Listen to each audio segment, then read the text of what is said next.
Our Freaks Electric, Richard Eccles, Sugar Babes on XFM 104.9, Steve. Absolutely. I'm Ricky Gervais, with me Steve Merchant. Hello. Carl, the producer.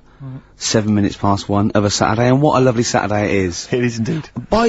Well, it looks nice and bright, but it's deceptive, because I went out, and I just had a t-shirt on, and I had my jumper on me. I got out there, and I thought, this is chilly. I had to pop the jumper on. Oh, no! So, you know, just be careful. If you're just, you know, looking out the window thinking, I'll go outside, pop a jumper on, or a jacket, because it looks nice, but it is a little bit colder than it looks. Rick, can I ask, were you wearing the jumper around your waist, tied with a knot, or did you have it over your shoulders, like maybe you just jumped off a yacht? I popped it round my waist, and I'll tell you what, I tucked my t-shirt in for neatness and comfort. Lovely. But even I know that's a little bit dorkish, so I was trying to hide the belt line. Okay. So, then I popped the jumper on, didn't have to worry about it. Did you go with the double knot?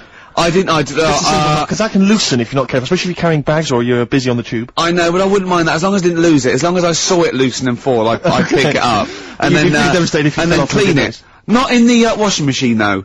I'd pop it in a cold wash soak, right? And then leave it out on a few towels or something, or pop it over the radiator. So what's the problem with putting it in a hot wash? Well, it can cause shrinkage. Oh no. So, coming up, we've got loads of tunes. We're gonna be playing some of the best bands around, some new ones, some old ones. Might even play some, Adamant. We don't know yet. Let's have, Badly Drawn Boy there, shall we, Carl? Current single. Badly Drawn Boy there. Silent Sigh. Is that the one with the duck? Yes. Very good video. Apparently he stopped wearing his hat around because he keeps getting recognised. And he's gonna not wear his hat when he doesn't want to get recognised. Okay. Maybe pop it in the wash. Be careful, let's just have a kind of a light cold rinse. Yeah, light cold rinse, soak it, right, because it's woolen, right, and then just leave it out on a towel. Or, you know, maybe near the immersion heater. Sure. Or over a radiator. Or even the radiator, is that a problem? It can cause that sort of, you know, damaging to the fibres of the wall. He had a kid last week. Did he? Yeah. Who did? Badly Drawn Boy. Oh, right, okay. Badly Drawn Little Boy, he's going to call it, isn't he? Brilliant, Rick. Yeah. Well done. It's a sort of satire. I'd like to see that as a headline in a tabloid. And deliver, oi, money, your life. Oh. Now, going on. Oh, Carl, can we explain why that's funny? Don't panic, Carl, I'm a professional. Don't worry. What's your concern, Carl? What's your concern? Nothing. Tell us.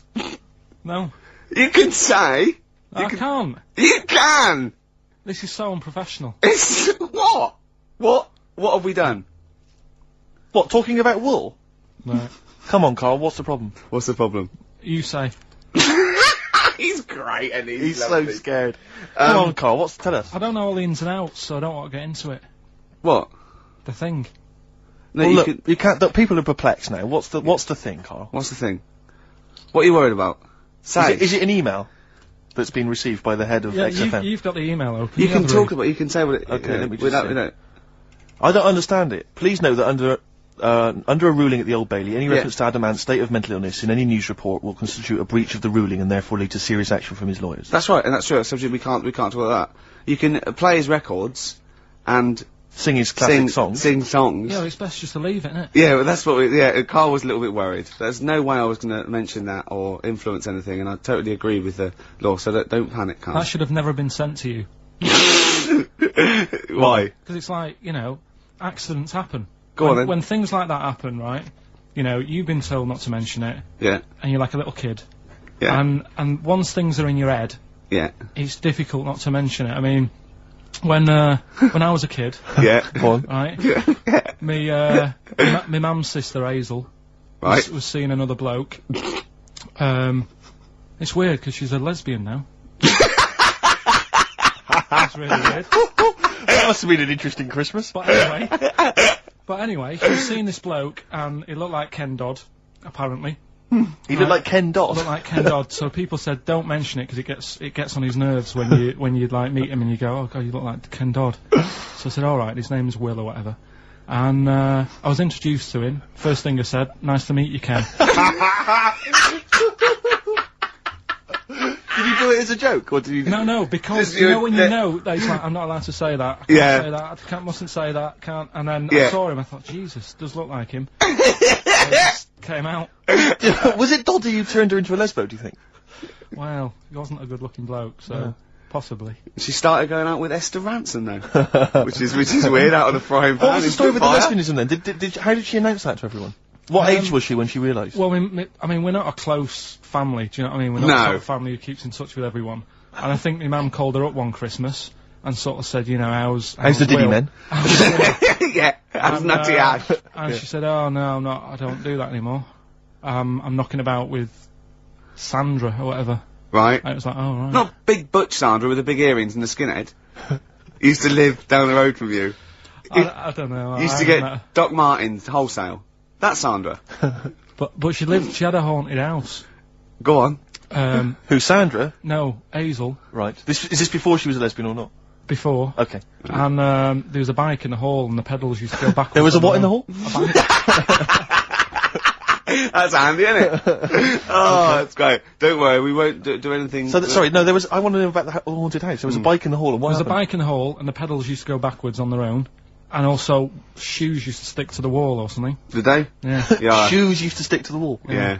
Okay. That sounds like that's a haunted house. A household. Yeah. Oh dear. Brilliant. Maybe she should clean the walls. The Lars, and there she goes. What a great start to a show. We've had 20 minutes of some of the best banter, chatter and music and anecdote anywhere on the dial. You're damn right. High five. Yeah. Yeah. Sweet, man, sweet. Oh, what are we talking about? Well, I love that track. It's lovely. They've got a bit of the Liverpool gene pool, haven't they? That sort of doddy. You know what I mean? I like the Scouse sort of look, you know, the Cilla Black and the Stan Boardman. Yeah, it's particularly unique to Liverpool. It's sort of happy and teeth and ears. And, it's happy and teeth and ears. Yeah. Oh, brilliant description. Yeah. Happy and teeth and ears. Yeah, that's just 3 of my friends. Yeah. Now, we've got a great track lined up, haven't we, Carl, that I've brought in? So I'm going to go off. Now, I'm not ashamed. As you know, me and Steve aren't worried about being part of a trend or, you know, being trendy or jumping on about. Steve particularly doesn't worry about, like, looking good or, well, you know. No, I'm saying. As a compliment, he doesn't worry about walking along like that or, you know. Well, I'm looking good. No. But I'm saying you don't mind the insults freak boy or goggle eye or. That's water off a duck's back, mate. Do you know what I mean? Or a new phrase that's been coined because of Steve's phrase, water off a frog's back. Who's saying that? Just a lot of you, a lot of friends and that. But I mean. My friends? Yeah, a lot of the people. Can you name names or? I can't really. You make promises, you can't. I can't. I can't really. Pass anyone up. I think it's the Kagul. Looks good. It does look good. It's waterproof, Rick, and it's also stylish. I wear nothing underneath, so it's tight to the skin. It gets sticky in bad weather. Is that why you sort of rustle? Sexy. But what's all the, is there abuse? No, they just say. Because I'm a pretty trendy guy, but I, as you say, I cut my own trend. You know, I make my own style. You know, that consequently the pipe. You don't feel that's an affectation? I don't think. I think because you're young and tall, yeah, the pipe looks a little bit silly. Go on. I mean, I know you're worried about because we've already lost the trilby. Well, I'm worried because pipes are going to die out. I mean, this is the problem. There's no young people now who are taking up the pipe as a smoking device. Is there anyone under the age of, what should we say? Oh, we've said this 25? Before, and I don't think there was no one. I think there was some nutty old woman who phoned in and said, I smoke a pipe. But I'm talking about, you know, because years ago it was like an Oxbridge student, you know, you'd be at Cambridge or something, you'd have a lovely pipe, you know, tweed suit, you'd be there studying. That was, you know, and that was the young gent always smoked a pipe, but no one is now. I'll tell you this, in the year 2050, there'll be no pipes. They won't exist. Well, I think all drugs like nicotine and alcohol will be banned, and we won't be allowed to think our own thoughts. We'll have to live in the sewers like eating rat burgers or something. Enough. Won't we? Yeah. And we'll have to download our memories or something. Probably. Oh God! And but I'll be a rebel, Rick. I'll just be down there listening to jazz. No, you won't. Yeah. You'll just have a little chip in the back, and you'll be going out with a big fat man with a big toga on, and you'll be touching him.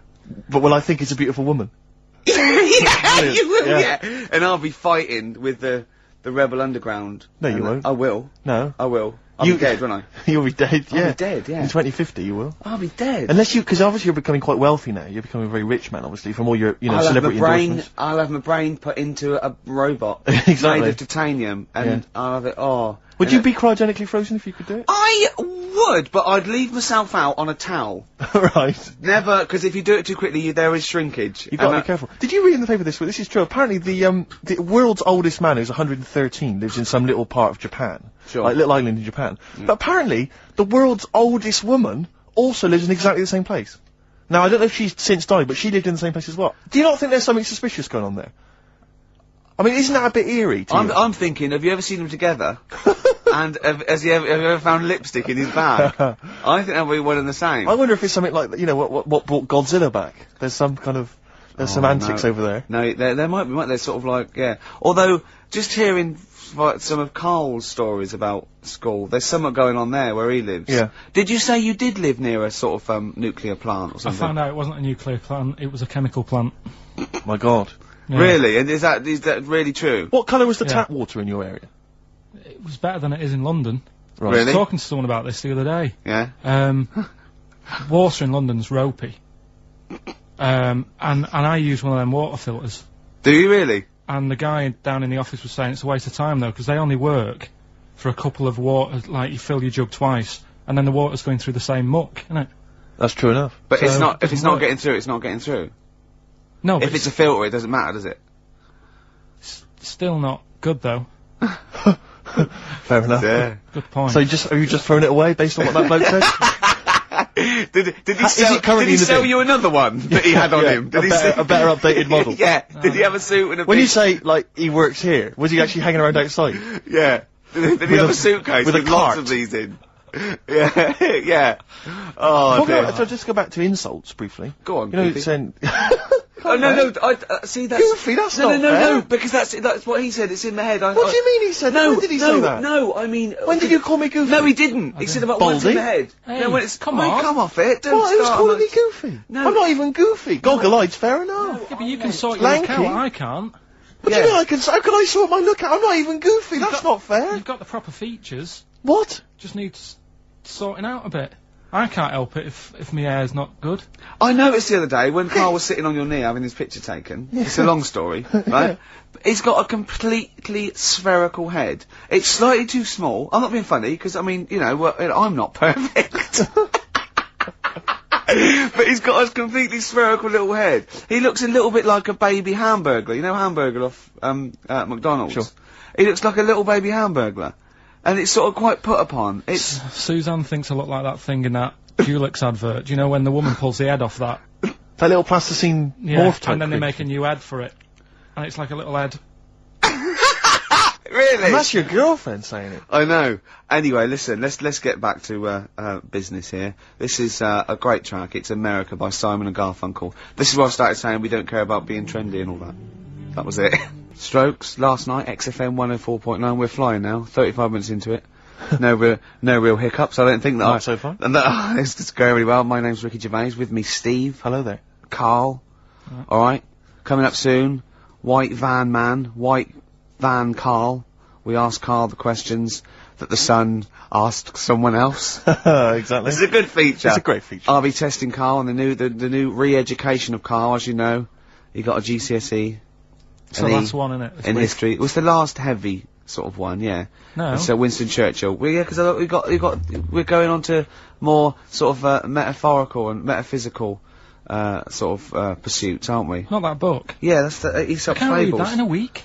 You don't have to read Oh, it. right, Just that's choose fine. Just choose the ones about the foxes eating penguins. You'll like that. Steve, over to you. Thanks very much. I wonder if I don't think we've made much progress yet on sending Karl into sort of into the air with the. No, balloon. this has gone a bit ballistic, I've actually. gone off the idea. Oh no, shut No, up! don't. You haven't gone off yet. We've inflamed the imagination of the capital. There's people offering left, right, and centre, and I think it's a good idea. But I think we should you know, make a day of it. I think we should send you up in some balloons, right? Maybe you know. Well, hang on. Before we carry on, show. let's explain what happened because people might not have listened last week. I don't believe that. There are one or two, Rick. I don't believe that. People who were Name ill, or them. maybe out of the country. Okay. Yeah. So last week we discovered was it that 623? Is it 6,000? No, I read that 6,000 balloons filled with helium can lift a bloke off the floor. I think that's too many. I think we could do it for less, certainly. Well, with anyway, you. listen, there are various organisations which actually exist already that can provide this kind of entertainment, this kind of fun. I mean, I didn't realise there was a whole kind of market for this already, but apparently there Nor is. did I, no. Incredible. Anyway, so we're going to try and track one of them down. We're going to see if they can organise it so that you, Karl, can float into the air. We need to get you, is it at least 11 feet up? Yeah, if it's And I just think certainly higher. I mean, I can't remember what the record is, but it's quite a long way. 11,000. 11,000 feet. Yeah, but I think they're all official. I want to do it with like those little balloons you get for a quid at the zoo or I don't something. think that can be right, health and safety wise. I don't think that can be healthy. I think if we get him to sign something, which I will, Okay. I think we'll cover It'll be fine. ourselves. But yeah, certainly we're thinking of maybe making it a bit like, is it Tea in the Park? The capital FM, event, the big event. We could get sort of Steps, at least H from Steps can come down and host the event. I mean, I don't mind, comparing it. Steve's gonna do, Steve's learning to sort of like scratch and mix and beat match, and you're getting pretty... I'm making a lot of progress, yeah. You are gonna be a turntablist. Steve never learnt an instrument, which he regrets, you know, and, you know, he's a modern lad, and, he's using turntables as his instrument. I just got 2 turntables and a microphone, and so far, I mean, seriously, I'm cutting it up big style. No, don't laugh, because it is mental, the sort of kind of stuff I'm coming out with. And I'm scratching, I've got the beats, you know, matching. Can you imagine that? Shut up, it's that. No, if look at the Chemical Brothers, for goodness sake, if you're talking about freaks, look at those things.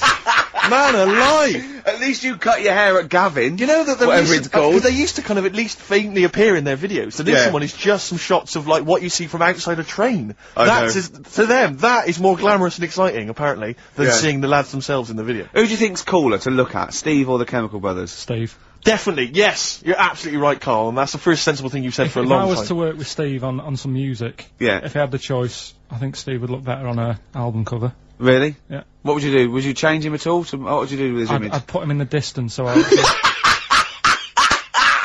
can't believe this is... No, just so you don't look as tall, that's doing you a favour. You know, I was on the... This is true, I was on the tube, right, coming in to meet Gervais the other day, and I was wearing a suit, and my mobile phone slipped out of my pocket, and it landed on the seat, and I didn't realise this, and as I was about to get off, some bloke who was sat there like an old guy, he picked up the phone, he went, "Oi, Lanky, you dropped your mobile phone." And I was like, well, I thank you for pointing out I dropped my phone, but did you have to do the Lanky? But you knew who he meant. I bet you turned round straight away. It worked. Knew he meant, Steve. But he's done you again. But I was the only person stood up. It was a fairly empty train. Was there any other lanky people there? No. What then? No, but my point was there was no one else at all who was about to exit the train. Okay, so he didn't need lanky. He could have gone, "Excuse me, sir," or "Oi, you," anything, but "Oi, Lanky." I know. It's that thing, though, isn't it? That's what I'm talking about. You say the thing that you don't want to say. It's like me with Ken Dodd and Will. I think he wanted to say this. Oh, well. I think he took pleasure in it. I think he went, "That bloke's lanky. I shouldn't say that." Yeah, I should. Oi, Lanky. What's he gonna do? Phone. Yeah.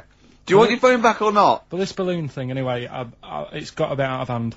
Why has it got out of hand? What are you worried it's funny. I just want to, I want to sort of like tie them all to the back of your belt, so as you go up there, you sort of tip forward slightly, so you're going up slightly upside down. We could paint some advertising on your bald head. Oh, that'd be great. Yeah, we'll do that, Lanky. That'd be great. Here he comes. No, I mean, last week it was just a bit of fun about going like, just lifting my feet off the ground. No. And that's a big difference to what it's got now. No, okay, I'll tell you what, we'll do 100 feet in the air, and I'll hold on to the rope. But we'll do it at Wembley Arena, and we'll sell tickets. But it'll be for charity, Carl. It'll be for charity. No, we'll have lots of underprivileged kids coming along to see it, you know. Got out of hand. It's like, you know, I like karaoke, but I wouldn't want to go on Stars in Their Eyes. Sure. And it's got out of hand. That's how it's sort of, it's grown too big. I don't. Who would you do if you were on Stars in Their Eyes? I'd do that. Moby. That Jack the Knife song. I love Jack the Knife. Old Mac Heath. That one, yeah. Is Mac the Knife? That's what I do. But which he'd do a hip hop version. But which of the many singers would you impersonate? You can't. It's not the song, is it? It's the singer. You could do Jimmy Somerville, I think, quite well. Yeah, Somerville you'd be good at. Moby. Did Morph bring out a single? I don't think Morph did. Didn't he? No, I'm not sure. Didn't he have a theme tune? Did Morph? Phone in if you think Morph. Morph didn't speak, Rick. Let him sing. Morph hardly had any features. True. Right. Express 2 featuring David Byrne, Lazy, XFM 104.9, 1:45. I'm Ricky Gervais. Steve's got the Sun. Yes, I'm we're just going to be doing White Van Carl, where we ask Carl the questions the Sun asked some other bloke. That's right. Because we think Carl's got more to say than anyone on anything. Carl only tells the truth, by the way. Just remember that, listeners. Off you go. Yes, well, today's White Van Man in the Sun is John Slade. He owns his own door maintenance company. His answers are very informative, I have to say. But Carl, what do you make of the Channel 4 producer, aged 30, who duped a school into believing he was a teenager for a documentary? Are you familiar with this story? No, go on. Well, basically a 30-year-old guy kind of fooled the school into thinking he was a pupil for a secret documentary. The school's outraged. Do you think that that's, you know, for you, you know, should anything go when it comes to making TV? I think I've said to you before, there's loads of kids at my school. I remember being in the first year, and kids who, what year do schools go up to? I was in the first year, what is it? 11? 5? Oh, sorry, first year of infants and juniors. No, secondary school. 11. Right, year 11. Kids have beards and stuff. No, not year 11. They're 11 when they first go to secondary school. Right, well I'm 11. The kids at the older end. Well, there's a fifth form, and then there's you can leave when you can leave when you're 16, I think, can't you now? Right. Well, kids who were 16 looked old. They did have beards. I remember going there and thinking some of them were teachers. I think he's answered that. Next one. What's the next one? Tattoos and everything. I think they're kids in the earlier years even. What do you make of the fact that Mariah Carey's £38 million payoff has cost EMI staff their jobs, and we're talking 1,800 EMI staff who have lost their jobs? What do you think of that? Yeah, I mean, is that silly money, Mariah Carey, on 38 million? She doesn't need that much. She doesn't need that much. She has to dress nice, though. It's not her fault. I'd say, it's bad business. Okay. Because, EMI, did you say? Yes. Right. They've got rid of them staff. Yeah. Mariah Carey's left. Who's going to do the work? do you think Mariah should come back and do some temping? Well, they should have got a loan and paid her. Okay. Do you know what I mean? Vicious circle, that. Right. Have you done a business degree, or have you? Commerce. You did commerce. Yeah. Where did you do that? What did you do with that? At school, I'd learned how to fill out a cheque, pay a bill, and I think I had a trip round Kellogg's.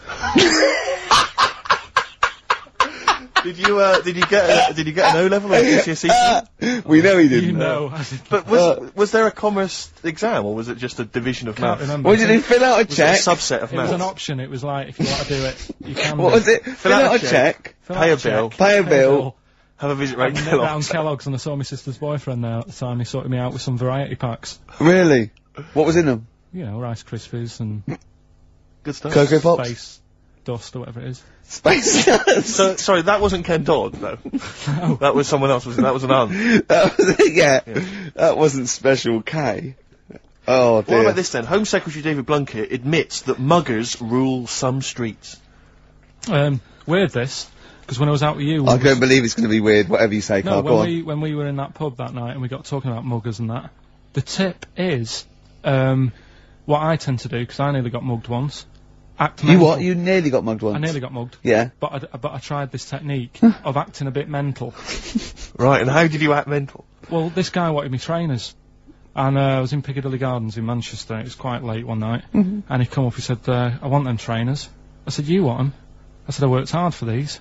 I said, how dare you come to me asking, and I got a bit livid, and he looked at me like, oh my god, he's got a right one here, and he left me. Were you acting mental, or were you just mental? No, I put it on a bit. Were you not petrified, though?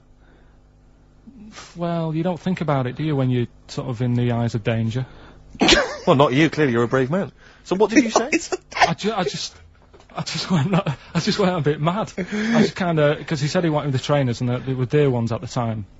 And I just, no, you're not having these. So I've crafted, I said I wanted these trainers. Yeah. And, you know, went on to tell him how I work at printers and I don't enjoy it, and, you know, I put in all these hours and that, and I have to cycle home for about 5 miles, and Did he give you his trainers? Yeah. Did he have a knife or I anything? just left, no, it didn't get that violent. Well, that's very brave of you, Carl. Yeah, it's That's good advice, though, just act mental. See, Watts actually tried it the other night. Oh, Liza Minnelli? Yeah. Well, she says, I've worked hard for these diamonds. Yeah. It's not easy being the daughter of Judy Garland. You don't know what it's like. Finally, apparently, there was a crook that got a security job at Heathrow. Right, he was a crook and he got a job at Heathrow. As robbers steal another £2 million. Apparently security down there is lax. Yeah. Is that a concern for you? Is this another?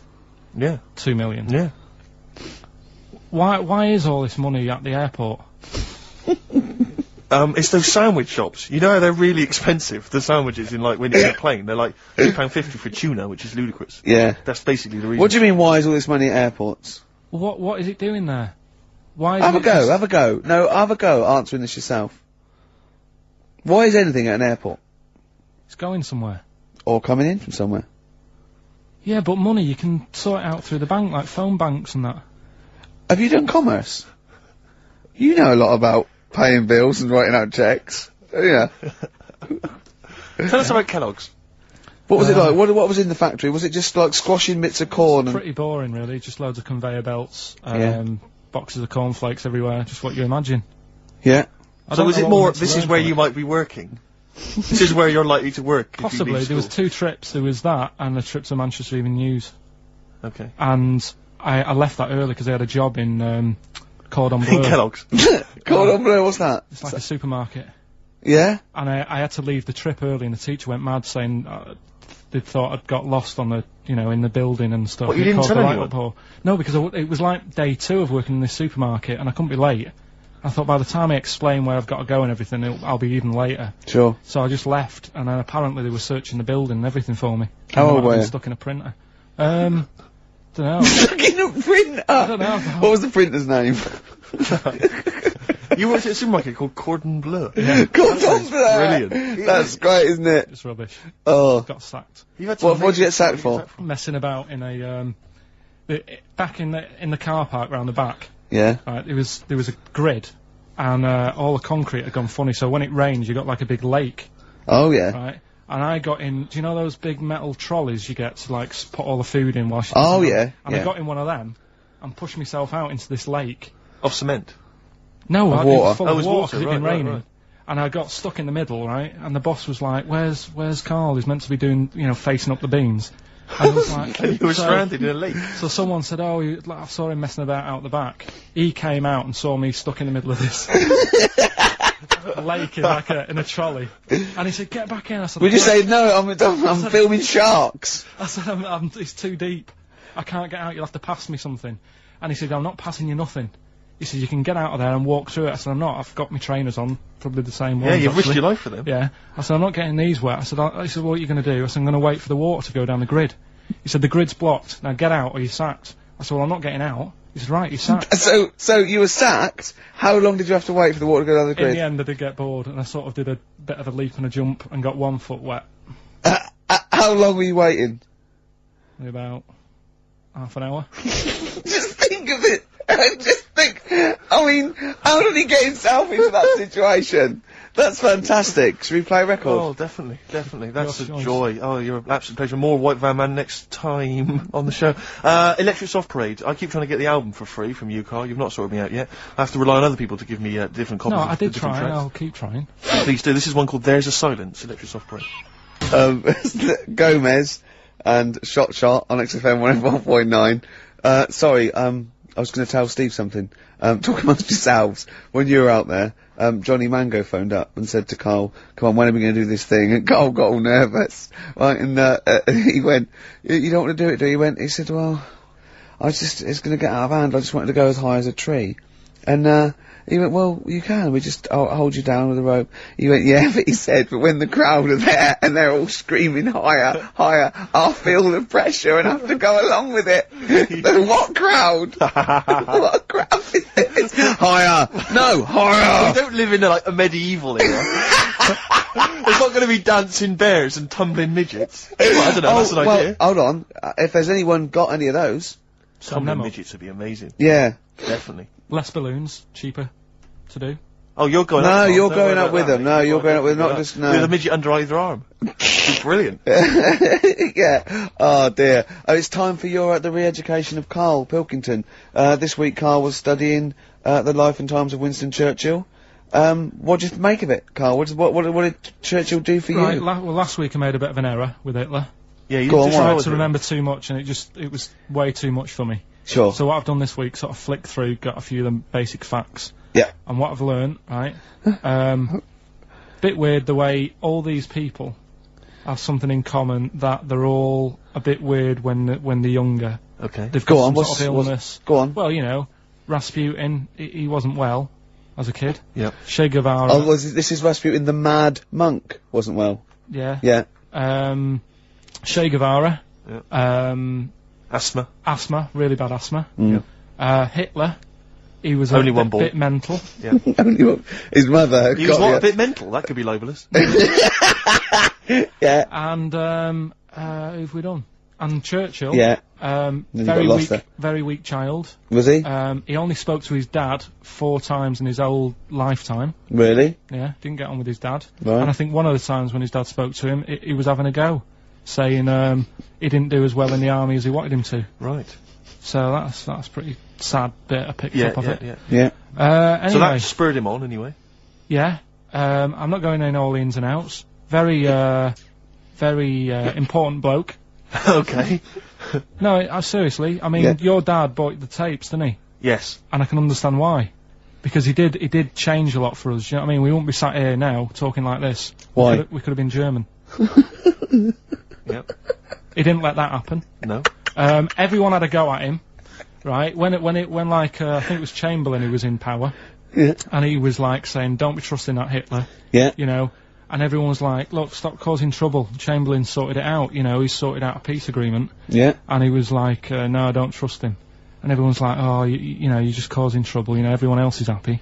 Then it turned out that Hitler did actually do the dirty. Yeah. And try and come over. I remember didn't he do something? He started a war. Or There was a something, conflict of some kind. Yeah. Yeah. Started a problem. And everyone went, "Hang on a minute, that Churchill knew what he was talking about. Yeah. Yeah. Get him back in charge." Sure. And they got him in, and Hitler was scared of him because he knew that he wasn't going to be having any lies or anything. He couldn't try it on with Churchill. Yeah. And, Especially when he was a little bit pissed up and coked and with a big cigar. Churchill. He wasn't he wasn't doing that. I think a lot were during the war, in the war cabinet. I think they had to have things to keep him awake all night and stuff. And he certainly liked a brandy. Rick, Winston Churchill was coked up, was he? I mean, sorry, this is something I wasn't aware of. If there are any historians listening, if I'm wrong, I'm Was that very in the sorry. World at War? No, I don't Winston think Churchill so. was Any historians or experts on war? Did Churchill and not some of the other people during I think the First and Second World War take a little bit of cocaine? So when it said that Hitler, Doctors certainly used to. Hitler liked cakes, would they be like the funny sort of cakes? No, he probably did like a little bit of Madeira cake. Right. Yeah, there's probably nothing like that. Sorry, carry on. So anyway, He beat the Bosch. yeah, did all Oh, that. that's steady on. His personal life's nothing to do with it. And the most amazing bit is, right, he wasn't fit, and he had a couple of Well, strokes. he's a good-looking bloke in many ways.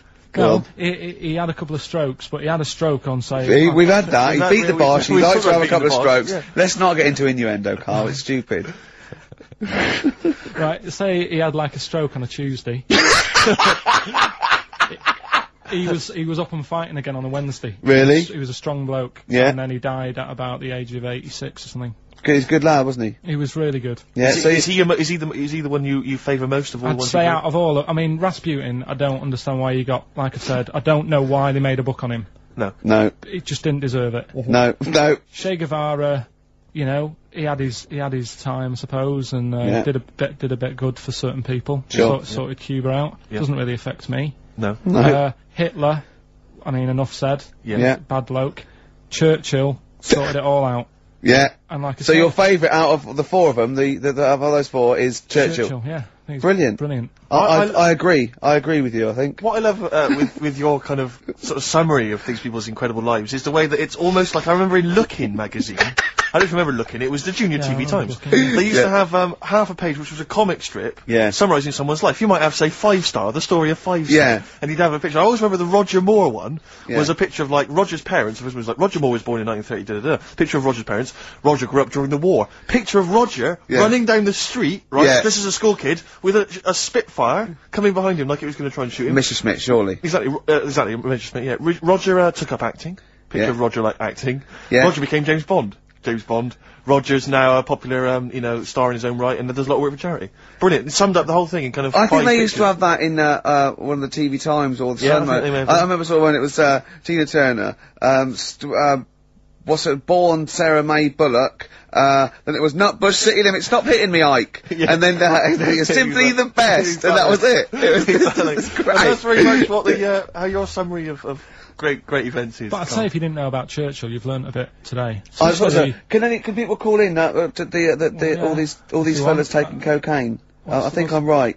what's the It's number? 08700 800 1234. Yeah. Give us a call, XFM 104.9. Did Winston Churchill and various other dignitaries take coke during the war? During the war, saying up for the war effort, but emergency summits and meetings. I think it was. I think it's been documented. I could be wrong, and let me tell you now, it's not happening today. Wow. Pete, you're on there.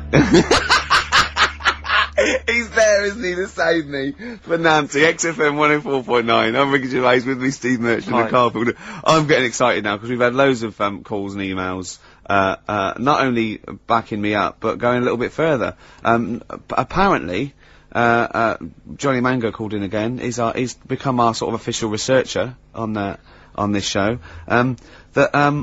There is evidence that Queen Victoria in Balmoral, with a young house guest, Winston Churchill, used to consume cocaine-filled lozenges.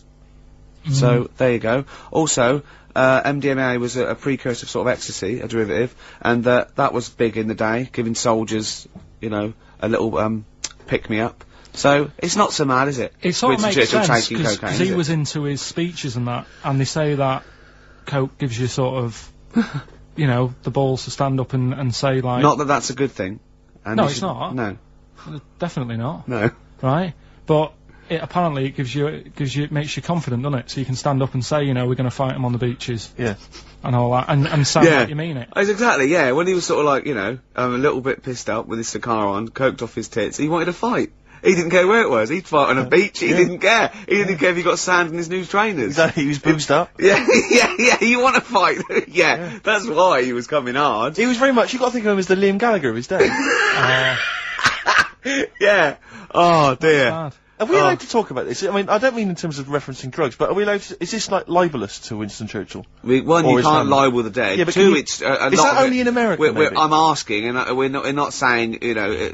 Two, I think you'd probably going to also a fair comment. Three, we say we were joking. Yeah. 4, it's a satire. Yeah. 5, we love him. 5, we're not condoning drugs in any way. 6, this is Dermot O'Leary's show. I didn't have a go at him anyway. I said he was alright. If there's any law against Rasputin, we might be in trouble. Law against Rasputin. You did willfully Rasputin. Yeah. All over the airwaves. You did slag off Russia's greatest love machine. yeah. You didn't shoot him till he was dead, did you? Oh, put some poison into his I'll tell you wine. this, if there's any other historical questions that people want answered, then we're the men, because really, with the three of us, our knowledge of the fact that the Hindenburg was filled with helium, the kind of coke habits and various drug habits of Britain's most famous political leader, we've got the answers to all of it. Einstein. Go on. I found out in the week that he didn't talk till he was 6. See, it's all these people who are weird. Churchill couldn't read, could he, till he was like 8 or 9? Really? Yeah. So, there you go. He got a D in history, apparently, GCSE. Just one better. No, but, Karl, called me in the week, and he was a little bit stressed, because he's had a bad week now. He got stressed about Hitler and Churchill, and I said, well, we're chill out a little bit, and I'll teach him something a little bit, cosier. And I said, what about animals? No, you know, not frightening other animals. You're interested in animals, aren't you? Yeah. You know, and he went, all right then. And then he went, okay, here's a question for you, Clever. So there's 3 animals without ears. He said, and I've told you one. And I went, well, that's the snake, because he was talking about the snake. I went, hold on, Karl, there's loads of animals without ears. He went, there's not, there's 3. I went, there's loads. I said, jellyfish, worms, single-cell protozoa, peripherous. But he went, oh, what are you talking about? Animals, proper animals. I went, they are animals. He went, no, proper animals. And I went, do you mean mammals? He went, what are you on about? I said, are these animals, have they got legs, and are they fur-bearing, right? And he went, one is. They've got legs. I went, I don't know, I give up. He went, right, the turtle. I went, right, yeah.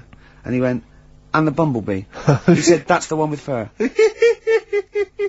That's the one with fur. The one, what are you thinking? What is in your head, Karl? Which has got the most fur, a bee or a turtle?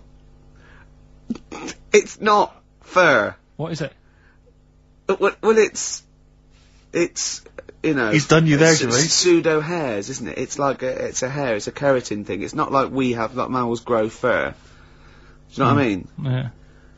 He's not convinced. So go when on, we say like fur, mammals are warm-blooded creatures.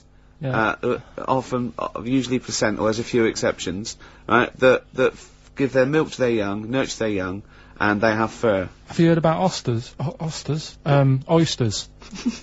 They 1 minute they're a man, then they're a woman, then they're a man again. Like Eddie Izzard. Now that's libelous. He's a transvestite, could I say? He's not a transsexual. Let's say that straight away. I'm retracting that. Right, go on then. Give us some more facts. No, I've got you, Aesop's Fables. No, but you had some more facts you told me that were dead good. I just wondered if Steve knew them. What? What do you want to know? The ones that you read out to me. You had one about the spiky thing. Go on. Porcupine. Give me a clue. How many spikes has a porcupine got? Dunno. How many was it? I think it was about 10,000. But these aren't the most interesting facts, are they? It's alright. It's alright though, isn't it? Yeah. And he went, but how can they say that? You could say that, you know, we've got a certain amount of hairs in our head. I went 100,000 average. You went, yeah, but I haven't. So how do we know that that porcupine that they've counted is the same for all of them? Might have had alopecia. yeah, he might be a particularly hairy one. You know what I mean? Right, you got to learn. Do you know what a fable is? I tried to explain briefly. Do you know what a fable is? I've got a rough idea. Okay, it's a thing that uses sort of metaphor, analogy, just to explain sort of morals. I mean, they're very old for a start, and it's all. I'll give you an example of one. A quick one. Oh, the one about the dog with two bones. He goes to a dog's got a bone. He sees its reflection in the lake, and he thinks, "Oh, that dog's got a nice bone. I'll have that." And as he goes to get that one in the reflection, he drops the one he's got, and that's one about, you know. I think I was told one when I was younger. Go on. I think it was one. This young lad, he's got a dog, right, and he's about 8 years old, and this dog, he's had it since he was about 4, and it's a bit tired now, and he chucks sticks for it, and it doesn't go for it, and he's saying to his mum, "Oh, I want a new dog, because this one's useless, it doesn't do what, you know, it doesn't have any fun with me." So they say, "Oh no, but you know, Rover's a good little dog, you should look after it." And he's like, "Oh, I don't like it, I want a new one." So they buy him a new puppy, and it's running around, yapping about, and he's loving it, and he's playing around with it in the grass. And then one day he goes to the park, and he's messing about and rolling about with it, and he falls into the lake, right? And the little puppy's like yapping at him, and he's going, help me, little dog's yapping. And then the old dog comes and gets his collar, and it pulls him out of the lake, and he goes, "Oh God, you know, why did I forget about you? You're the better dog." And he loved that one again rather than the puppy. I got a feeling that was Lassie. Well, yeah, that was an episode of Lassie. What's the moral? What's the moral there, Karl? What's that telling? What's that explaining through analogy? Sort of, don't forget the old. Look after old people.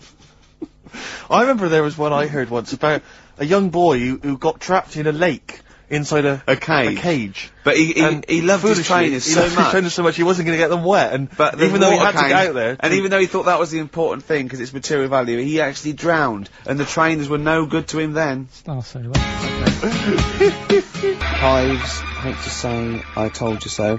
Now I want to clear a couple of things up.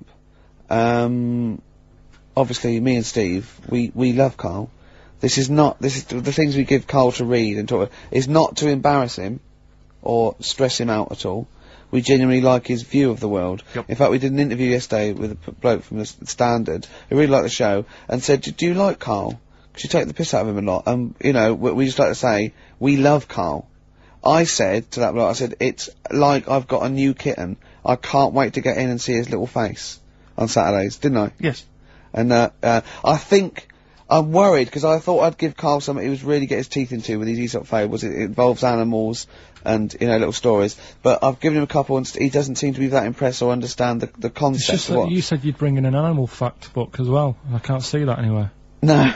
Well, you can only read one book at a time, can't you? Why didn't you bring the other one in first? Well, it's big. I've got to work my way up to it. I'll probably have to get a cab, because it's a bit big.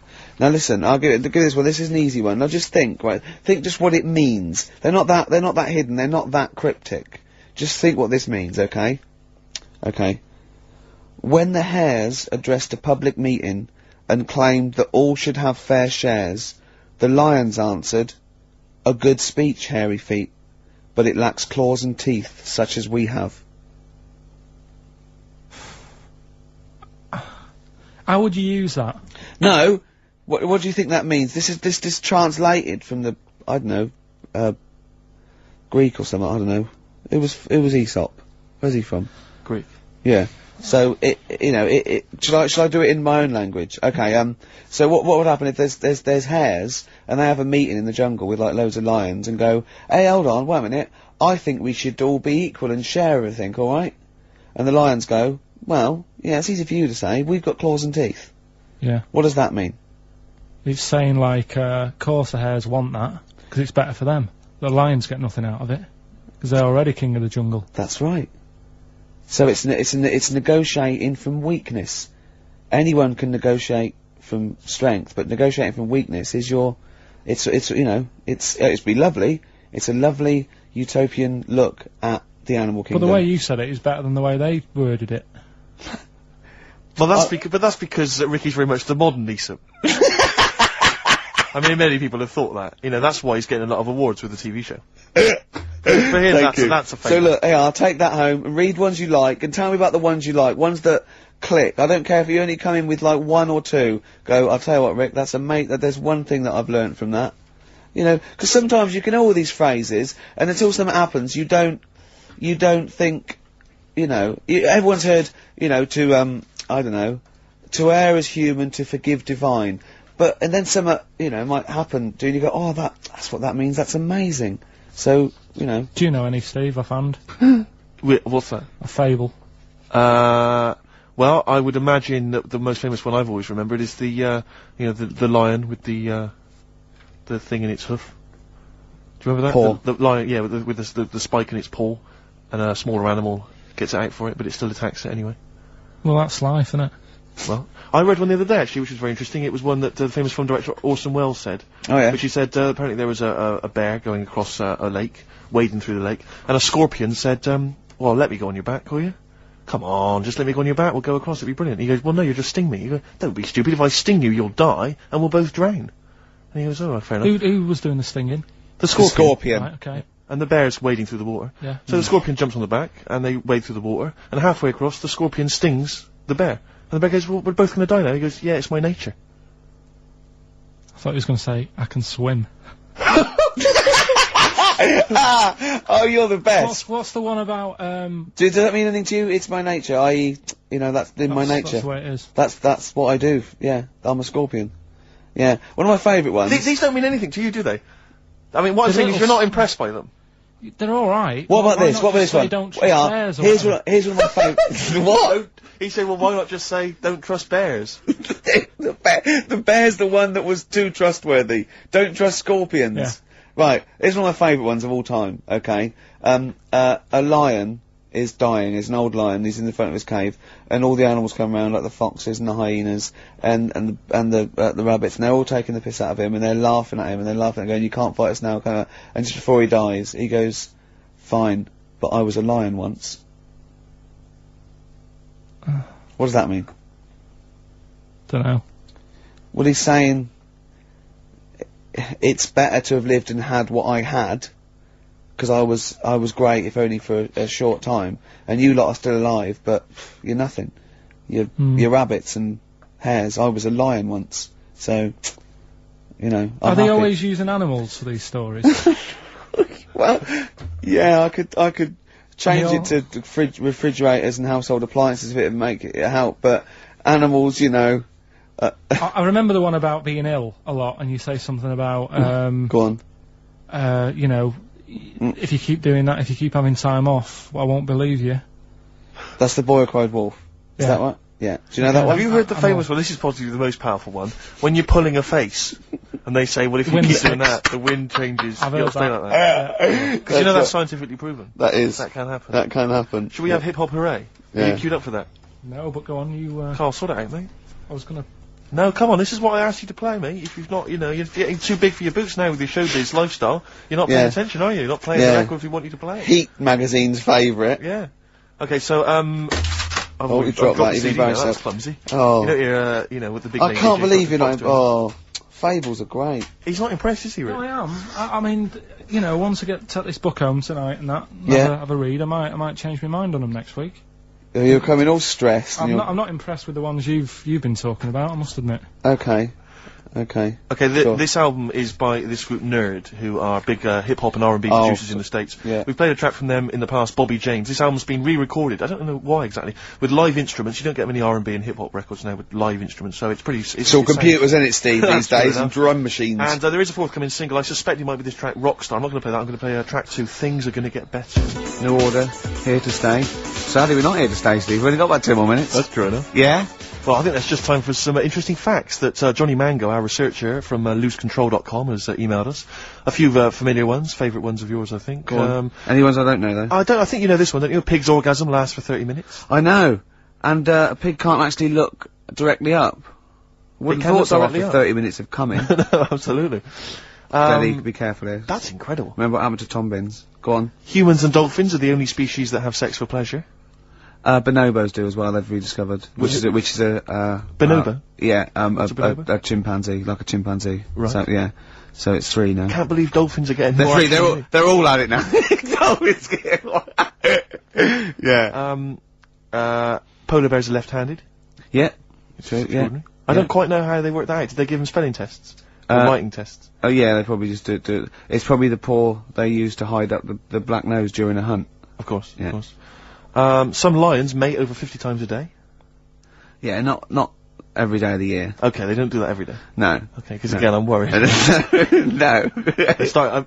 didn't think that dolphins... What day of the year do you do it 50 times? What is it? It's coming up to it. It's April, isn't it? You'd like to get out there. I have a special day, yeah. Yeah. Maybe we could coincide that with the balloon event. It'll just be me quietly humping in the corner. Volunteers, welcome to email now, you know. And all the proceeds go to charity. If you are a desperate lioness. Exactly. Yeah. Butterflies taste with their feet. I didn't know that. Interesting. I didn't know that. That is interesting. But they don't eat much, do they? Because they only live a day. Good point. They wouldn't need to eat. An ostrich's eye is bigger than its brain. Yeah, I knew that. Yeah. That's extraordinary. That is, yeah. And the, But Karl, how big are your eyes? Cruel.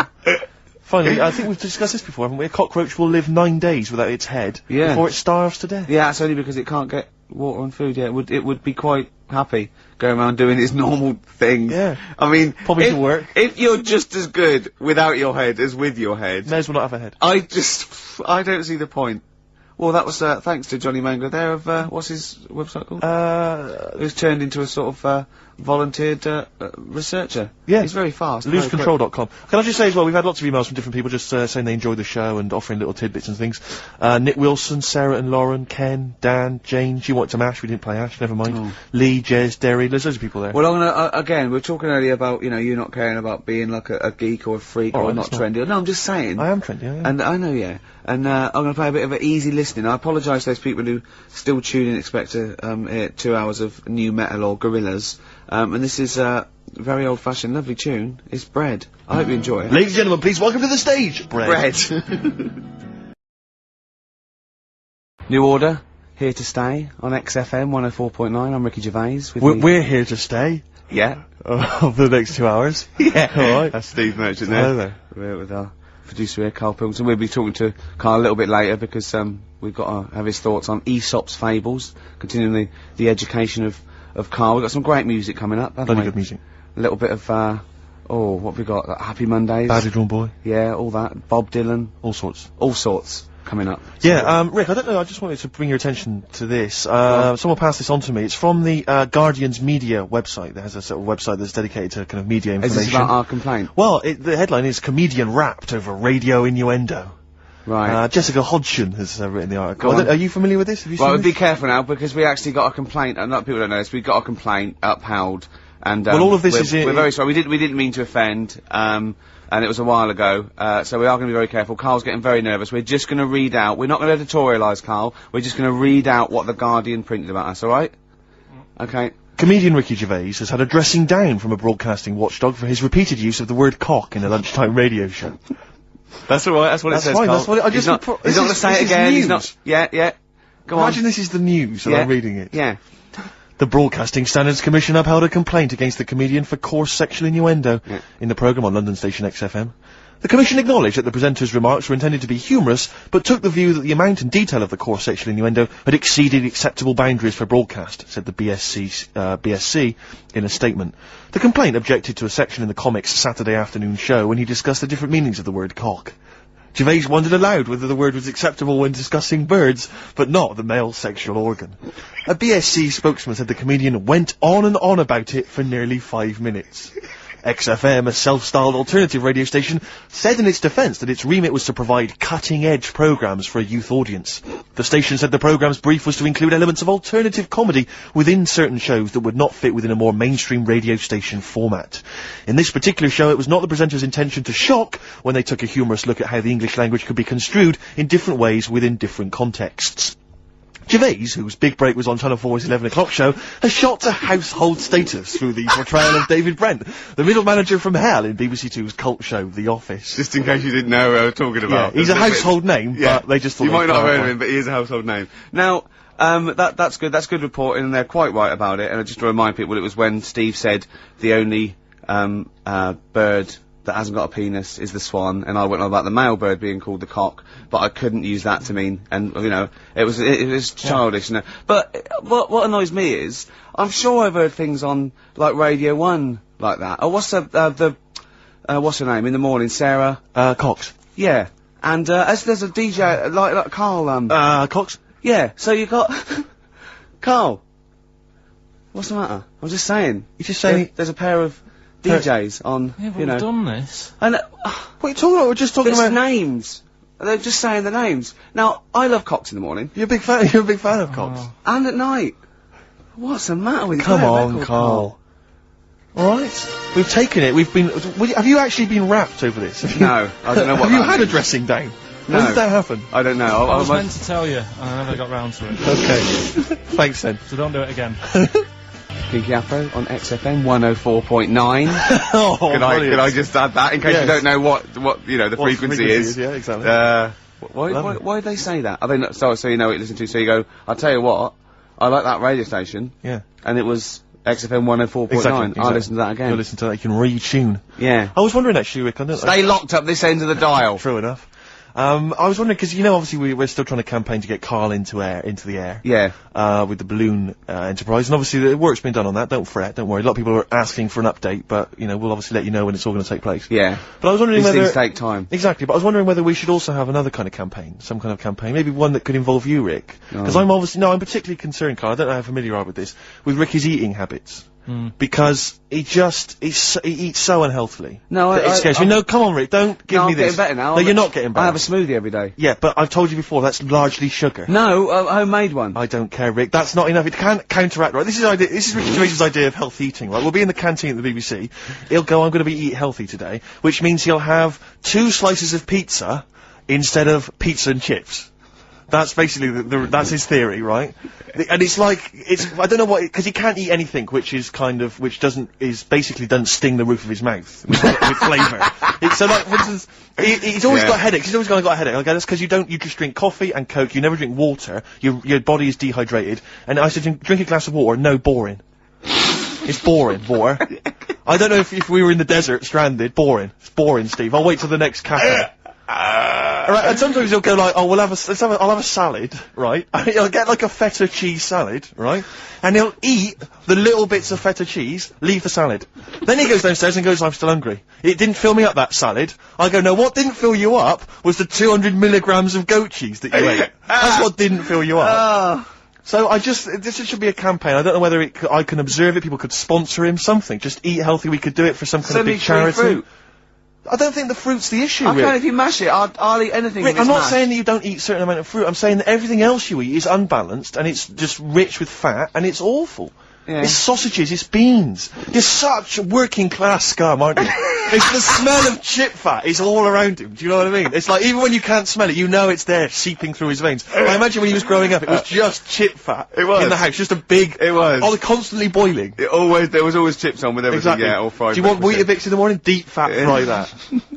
It's such scum. And now it's like, oh yeah, my palate, you know, I can't eat anything. It's got no flavour. Everything's got to have cheese on it. Sprinkling Parmesan cheese. More Parmesan cheese. And if someone, like, doesn't give him, like, a whole tub of Parmesan cheese when you're in a restaurant, even though he's ordered, like, a lobster or whatever, he's like, he sort of has a go at the waiter, or like, not to their face, obviously he's too much of a coward, but he'll say to me, like, he should have left the cheese, he's so cheap with the cheese, they don't give me any cheese. He just gave you 3 bucketfuls. Oh, it's cheese, more cheese here. It's pathetic. So I just think we should do something because I'm panicked, I'm worried, you know, I'm worried. I've started working out a little bit, I sort of work out twice or 3 times a week. I don't think that's going to counteract it, Rick. And I drink water through the night when I wake up and I'm dehydrated. From all the booze you've just drunk. Yeah, and I have a smoothie in the morning, don't I? You know what my views are on the smoothies. I don't think that's counteracting. You're anti-smoothie. You're anti-smoothie. Because I don't think it's counteracting all the other problems. You have got a problem. There's nothing wrong with the smoothie. Right, fine. Okay, well, if you're happy to carry on as you are. Yeah, go on.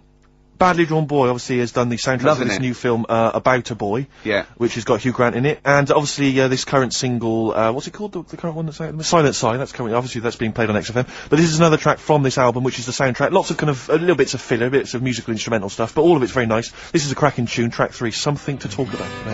Lovely. Yeah, good tune that, I think. Sarah and Lauren have emailed in. They said they wanted something from Elliott Smith or maybe Jimmy Webb.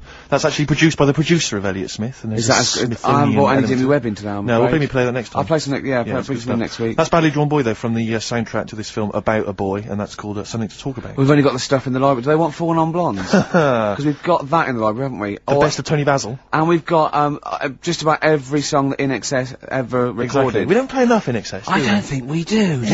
No, I can't believe it.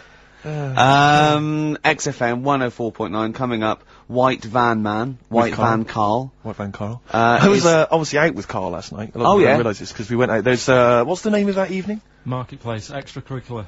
Yeah, various various XFM DJs go down there and just play an eclectic mix. Just spin some tunes on. Absolutely, I'm thinking of doing it in a couple of weeks, Rick. And obviously, you know my turntablist skills now are pretty something to behold.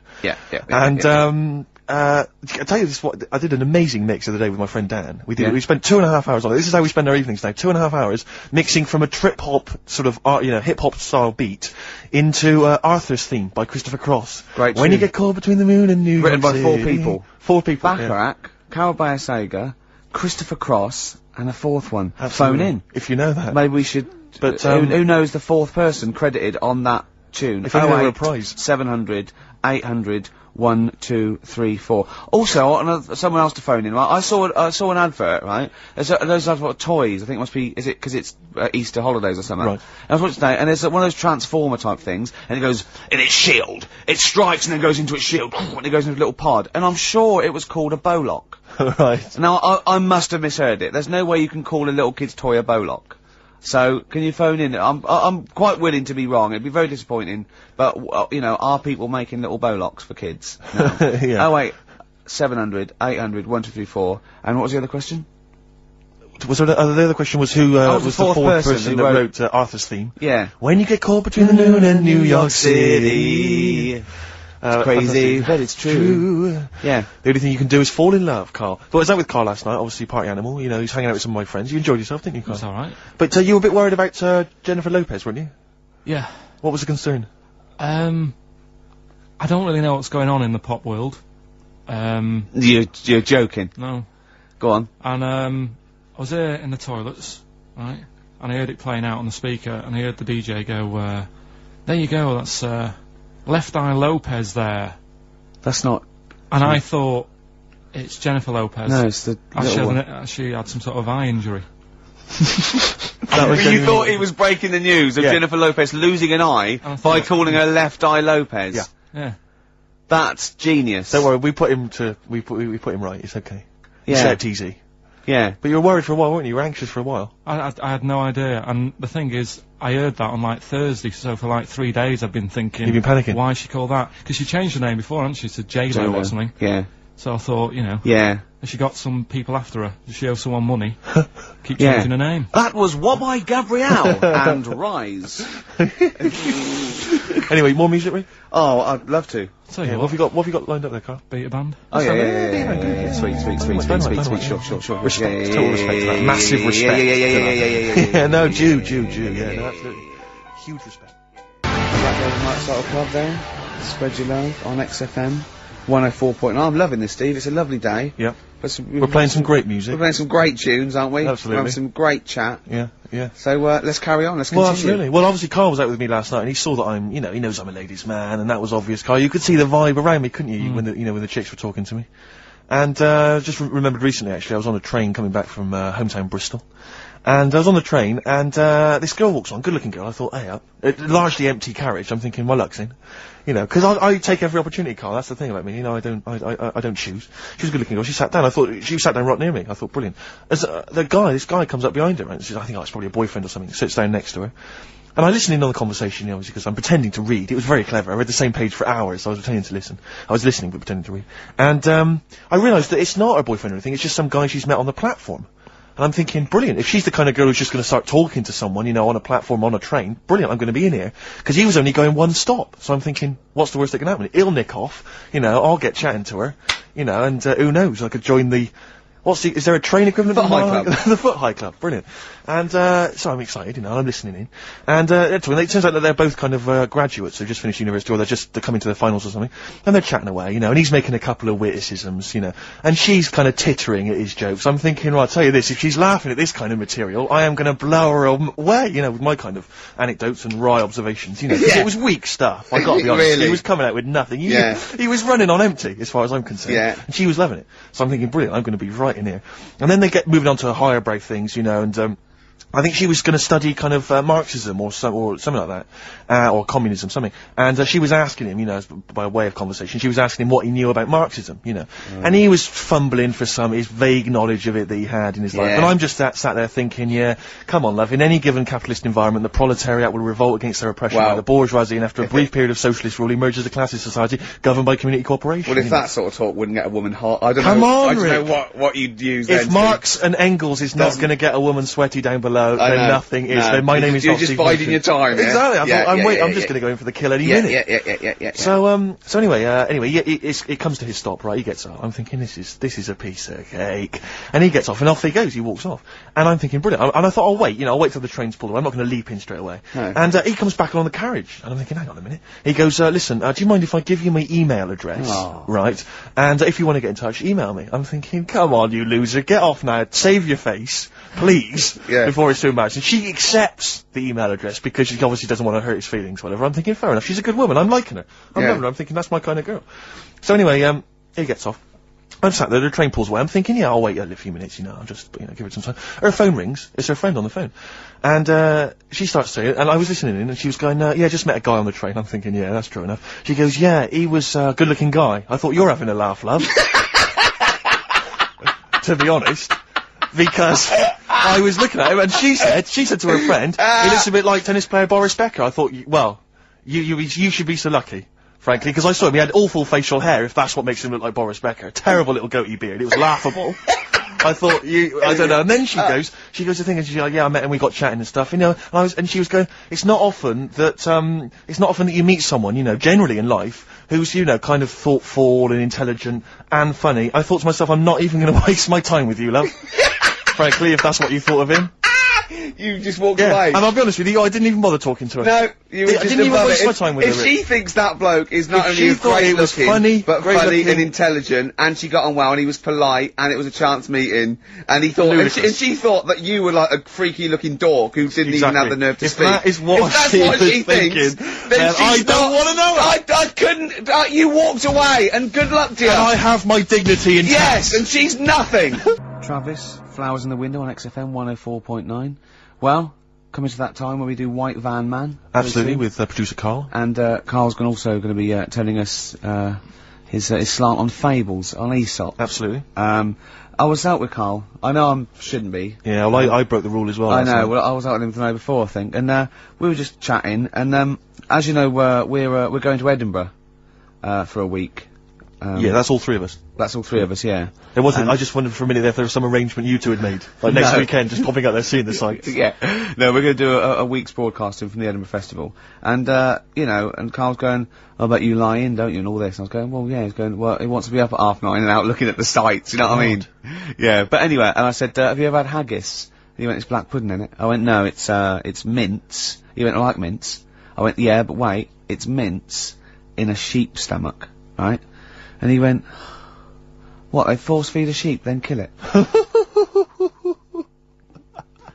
Imagine that, Carl. It makes sense, though, doesn't it? No, it doesn't make sense. They force feed a sheep mince, and then kill it till its stomach's nice and full, and they go, oh, this one's full, kill it, before it starts digesting it. Of course they don't. It's a membrane and the other one, he was talking about, like, he likes Richmond Park. He goes, I like to see all the deers. I went, it's deers, plural, you don't need to say deers. I try and educate whenever I can. What's that one? I said, that deer is already plural. Yeah, deer is plural. I said, that, you know, like sheep or fish, so you can say fishes.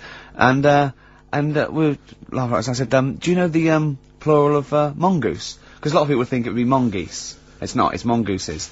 Do you know what Carl said? Plural of mongoose. Mongoose, yes.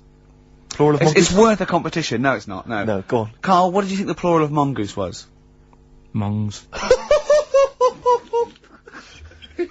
Play a record after this white van, man. Do you want to play, Oh, let's play a bit of Dylan, yeah. This is a beautiful track. It's, Just Like a Woman. Well, I think that's a beautiful record. It's by Bob Dylan, and it's Just Like a Woman. And Carl went, he's got his headphones on, so he's speaking a bit loud.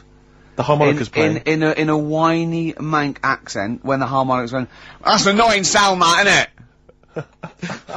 God. Oh, bless Bob Dylan there. An annoying sound there. Did you hear about... The annoying sound of Bob Dylan, that could be a new album. Yeah, yeah. Just that sort of sound always reminds me of, a one-man band. Yeah. Have you heard the story about Leo Sayer with his song One Man Band? No. Years ago. What year was, oh, God. I'm in the mood for dancing? What's the song that he did about a one-man I'm band? a one-man band, it was called. Right, yeah. Funnily enough. Go Yeah, on. he did that, one-man band, and he was playing it at the Dominion Theatre. Yeah. And apparently, whenever he played, he sort of sang this song, he got the audience involved. And the line in it was, I'm a one-man band.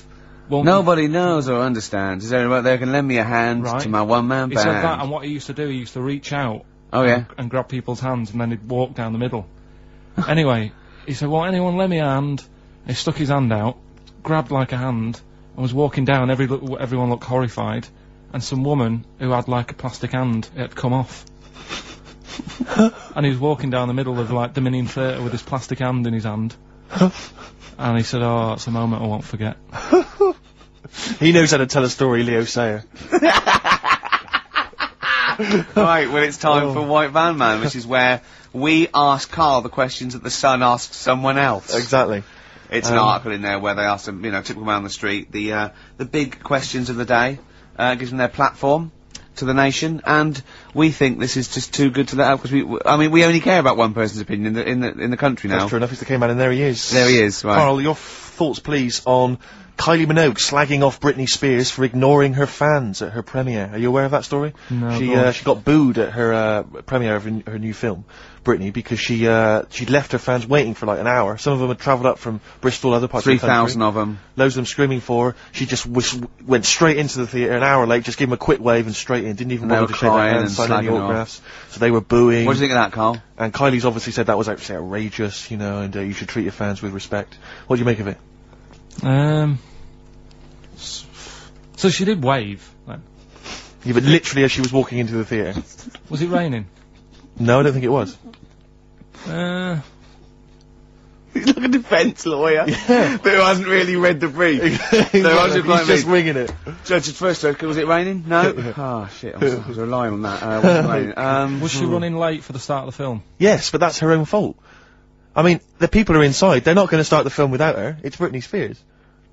Yeah. She could take some time out. You know, when Tom Cruise came here, he spent like an hour and a half shaking people's hands, talking to people on their mobile phones, all sorts. That's Tom Cruise. He's a bigger name than Britney. I know, but... He's a smaller person, but he's a bigger name. What do people want from people? Do you know what I mean? Yeah, an autograph, things like that, a photo. This one's going nowhere, Steve. Is there another one? Fair enough. You know, it's not bad. If she had more time, she might have done it. I bet she would have done it on another day. I mean, I'm not feeling too good today. But you're going to still take time out to sign people's autographs, surely, when you leave the building. Yeah, there's always a bit of a crowd, isn't there? Next. Go on. What do you make of New York's ex-police chief saying we need more bobbies on the beat? He's come over here. He's the guy that sorted out crime in New York City. He's come over. He said, "You're going all over the place here. You need more bobbies on the beat, more policemen, a visible police presence." There was something last week about some copper in London who was sat on a bench, and he was asleep or something. Oh, yeah. And people were like outraged because like he should be looking after England's people, not nodding off on a park bench. Which is a bit daft because they were shouting he should be looking after England's people. Was this the 16th century you went back to? What do you mean he should be looking after England's people? You know, wherever he was, if he was in like a park somewhere, they were like really annoyed because he was asleep. But sure. He'd got to be undercover. No, but the thing is, if there would have been any trouble, I'm sure he would have woke up. Yeah. If there was any if someone needed help and he screamed, he would have woke up. So I don't know why they were having a go at him. Yeah. And he might not have been there at all, so, it was, so... Yeah. He'd probably have his radio turned on, didn't he? Yeah. Listening to Heart. So you're not concerned then that there's not, the crime's going up? I think there's enough. I see quite a lot of them whizzing around. Okay. You're happy then? Yeah. As long as you're happy, Carl. So you don't think it's too much crime? No. Just the right amount of crime? Yeah. What about the fact that new gambling laws give Blackpool the green light to become a British Las Vegas? What do you make of that? Are you a gambler? Little bit when I go on holiday, like going in the arcade and having a little flutter. Sure. What's your favourite? I have a go on the fruit machines. Yeah. There's a good one called The Simpsons. Right. Is that your favourite? Yeah, it's quite good. Is that a tie-in with the TV show The Simpsons? Yeah. Okay. Will they make Blackpool the next Vegas? I don't think so. No, nor Can't do see I. it happening. No. You been to Blackpool? Yeah. What was it? Was anything? It's a bit rank. Is it? It is a bit rough. Okay. Needs a lot of work doing on it. Yeah. No, that won't happen. Okay. And you're not worried about this encouraging gambling, generally? Gambling's not a vice you're concerned about? If you're a gambler, you're a gambler. Do you know what I mean? If Blackpool isn't done up, they'll go somewhere else to have a flutter. Sure. So it's not going to make any difference. Okay. No. Okay, it's really good. And what do you make of the So Solid crew's Ashley Walters being jailed for 18 months? Obviously not a very good example to his young fans. He should have got more. Do you think? I had a dream about him the other night. Go on. About the group itself. Okay. I had a dream that... Were they all there? Because there's a lot of them. all of them. I couldn't remember all their faces to feature in a dream. I had a t-shirt on. He had etc. Exactly, He had two of them, he had etc. Yeah. I had a t-shirt on. You had a t-shirt on? Yeah, and it said on my t-shirt, So Solid Poo. And I was walking down the street and they came towards me. And they were just about to beat me off. That's a great dream. That's amazing. That's an amazing I love that. dream. We've all had 30-year-old. We've all had that anxiety dream. Oh my goodness, what if I meet the So Solid crew and I'm wearing a t-shirt that slags them off? Oh, I don't believe it. Yeah, yeah. So what happened? Did you get beaten up in the It was dream? one of them where I woke up. Do you know I've been telling you that I keep getting them things where you feel like you're falling? Oh, yeah. It was the same sort of thing. It's You like, know I'm not a real psychiatrist, don't you? You should, you know what I mean? You do know a lot about a lot. Yeah, I do, thanks very much. And, if I'm at home talking to Suzanne about something and I don't know the answer, I think, right, I'll ask Ricky that one, Yeah. see him. Yeah. Thanks. But you know that, I think you might have mentioned before that apparently if you die in a dream, it means that you're dying in real life. Yeah, well that's it, if you don't... But apparently if you get beaten up by the So Solid crew in a dream, it means you're being beaten up by them in real life. Yeah, that is true. So you probably work a lot of people have been your joking. Yeah. Terrifying. Absolutely terrifying. So yeah, lock him up for longer. Okay. Finally, what do you make of Halle Berry becoming the first black woman to win the Best Actress Oscar? Did you see her speech? Got on my nerves. Did it? I mean, it's good that she won. It's nice for anyone to win an award. Yeah. But she did go on a bit. And, I've been in that same sort of position. What? Claiming an Oscar? Well, I got, what they used to do at school is, Okay. if you did a full month without being off, you got a gold certificate. Okay. And I did a month once without having a day off. And Sure. I went up, and I didn't make a fuss. You didn't start crying. Can't play a record, mate. Well done, then. Were you the first kid in your school to do that? I don't think anyone else got the certificate. It was only because I was never in. They tried to encourage me. It was just for you. They mounted an entire ceremony just to encourage you. Wise words there from Bella Sebastian on XFM 104.9. I'm Ricky Gervais, with me Steve Matchin. Hi, Steve. Well, I mean, it is indeed wise words, Rick. I'm worried that people are going to get out of the office now and into the sunshine and not be listening to the show. There's always the transistor radio. That's true enough. You're heading down to the park. Take me along. It is time. Keep it low, though. Don't want to irritate other people. No, yeah. And if you do want to irritate them, spit on them, it's better. Exactly. And kick them and throw little rocks. Exactly. With me, Karl Pilkington. We're into this, way into the second month of the education of Karl. As you know, Karl got 1 GCSE in history and E. And, we've been cramming, haven't we? Oh, Rick, before you mention that, can I just say something? Obviously we always do this thing with the Sun, White Van Man, where we read this thing out from the Sun and query Karl. And I was out with some friends last night, and my friend Dan always listens to the show, and he said, Karl, you know, I love the bit when you answer the questions in the Sun. Why do you ever know what the questions are before they're asked, or is that your first answer? And Karl said, no, that is it. They don't let me see what the questions are first. They don't show them to me, and I always get really anxious and really get really paranoid. And I was just wondering, have you seen the error there, Karl? Have you seen the mistake you've been making? Right? You're worried that you didn't get the questions beforehand, right? What? How could you maybe combat that? Do you think? How could you combat that if you're really nervous? You know, maybe you wanted to sort of have some views or ideas beforehand. It's your error, isn't it? Do you know what I mean? It's your show. If you want to like take a chance with me. No. His point is this: that if you're really worried about it, how could you get hold of those questions in advance? Is there any way you could get hold of those questions in advance? Yeah, but is it always in today's? Is it always in Saturdays? Yes. So they don't do that every day of the week? They do, but I always take it from this Saturday. Right, well, yeah, I could, but that would cost me money. I'm not on enough as it is working here on a Saturday. Okay. How much is the Sun? 30p. Yeah, well... You're not made of money. I understand. Yeah. Actually, it's 40p on a Saturday. I don't know what I was thinking.